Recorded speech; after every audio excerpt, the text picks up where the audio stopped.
Olá pessoal, tudo bem? Bem-vindos a mais um vídeo. Nós temos esse desafio de gravar alguns vídeos e falar um pouquinho da palavra do Senhor.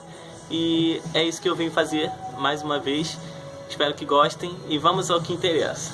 Eu não sei se vocês repararam, eu tô aqui vestindo um casaquinho, tá um pouquinho frio, mas esse casaco é da Alemanha. E por que eu tô falando disso? Eu sou um cara que gosta muito de futebol. A parte da minha infância e da minha adolescência eu cheguei a jogar futebol, joguei futsal em alguns clubes aqui do Rio. E foi uma experiência muito legal na minha vida.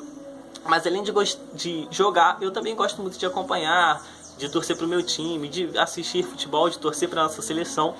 E uma coisa muito interessante no futebol é a rivalidade.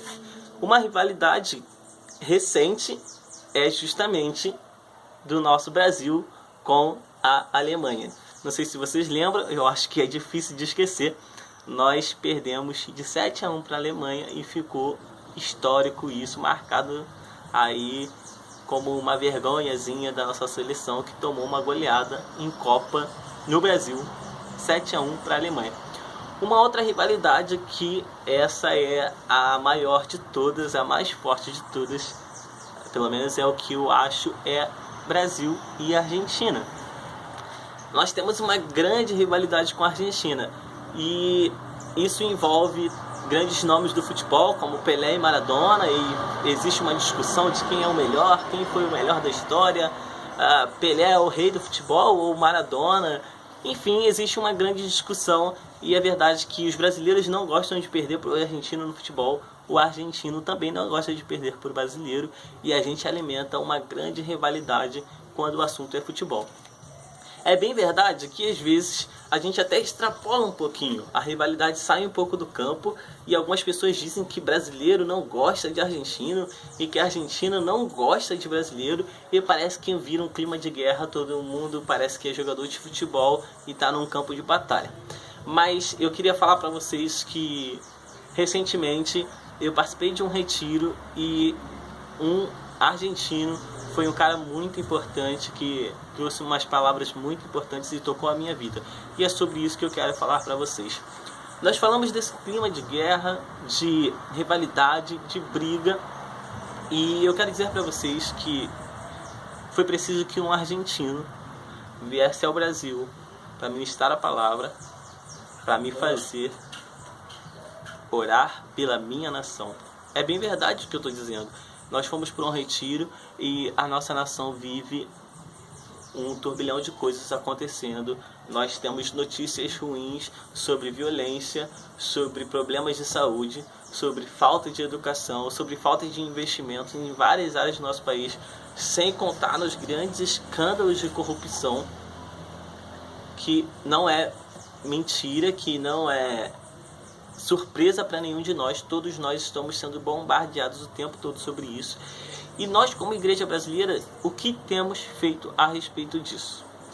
Nós temos orado pela nossa nação, nós temos pedido ao Senhor que nos livre dessas notícias ruins, que acabe com a corrupção do nosso país. Eu não sei se nós, como igreja, estamos agindo como deveríamos e temos buscado ao Senhor e pedido ao Senhor para mudar a história da nossa nação. E eu fui a um retiro, como eu disse para vocês, e chegando lá tinha um argentino que tinha a missão de trazer a palavra do Senhor para nós. O nome dele é Gustavo Oliveiro, eu tive o prazer de conhecê-lo, ele é até meu amigo agora no Facebook aí. Mas uma coisa me tocou muito. Em um culto que nós estávamos fazendo, o Gustavo ele pregou em algumas oportunidades nesse retiro, e em uma oportunidade ele tinha a bandeira do Brasil e também a bandeira da Argentina, e ele era o único argentino ali, ele com a sua esposa, e tinha um ambiente cheio de jovens brasileiros. Então aquele homem, aquele argentino, no meio da sua ministração, começou a declarar amor pela nossa nação. Ele dizia que amava o Brasil, que amava visitar o Rio de Janeiro, que ele não conhecia outra cidade como o Rio de Janeiro e que ele amava a nossa nação. E ele então pegou a bandeira do Brasil e começou a se declarar pelo nosso país. E então um argentino apelou para que aqueles jovens que ali se encontravam orassem pela sua nação.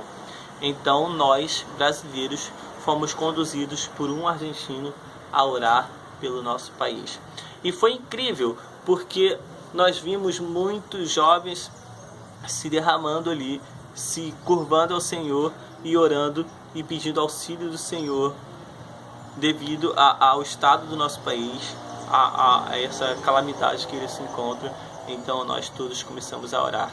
E a mensagem que eu deixo para vocês é que, como igreja, nós precisamos nos levantar para ver o nosso país sair do buraco que ele se encontra. Como igreja, nós temos o dever de orar pela nossa nação, nós temos o dever de orar pelos nossos governantes, nós temos o dever de orar e pedir que o Senhor dê sabedoria, que o Senhor dê discernimento, que o Senhor abra os olhos, que o Senhor tire as escamas dos nossos governantes, que o Senhor os limpe da corrupção. E se não for limpo, e se eles não forem limpos, se eles não se desviarem disso, que o Senhor os tire do poder e coloque pessoas dignas, honrosas para governar o nosso país. Como igreja, você tem um papel de sustentar a sua nação. Se nós não fazemos isso, então nós temos falhado como igreja, e nós precisamos pedir ao Senhor que abençoe e que livre a nossa nação de tantos problemas que temos vivido. Que você entenda essa mensagem e que no seu momento de oração, no momento que você está na igreja, no momento que você está no quarto, que você lembre de orar pelo seu país.